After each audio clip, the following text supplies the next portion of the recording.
এই 3 ধরনের চিন্তা তোমার জীবন ধ্বংস করছে, কিন্তু তুমি টেরও পাচ্ছ না আগে।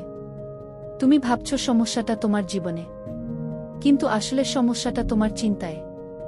মনোবিজ্ঞান বলছে, মানুষের জীবন নষ্ট হয় বড় ভুলের কারণে না, নষ্ট হয় ভুল চিন্তার কারণে। প্রথম চিন্তা, ওভারথিংকিং। একটা বিষয় নিয়ে বারবার ভাবা, যেটা তুমি বদলাতেই পারবে না। এটা তোমার সিদ্ধান্ত নেওয়ার ক্ষমতা ধ্বংস করে। দ্বিতীয় চিন্তা, কম্প্যারিসন। নিজের জীবনকে অন্যের হাইলাইটের সঙ্গে তুলনা করা। এতে তুমি কখনোই নিজের অর্জনকে মূল্য দিতে শেখো না। তৃতীয় চিন্তা, আমি পারবো না। এই একটা বাক্যই হাজারটা সুযোগকে আগেই মেরে ফেলে। তুমি চেষ্টা করার আগেই হেরে যাও।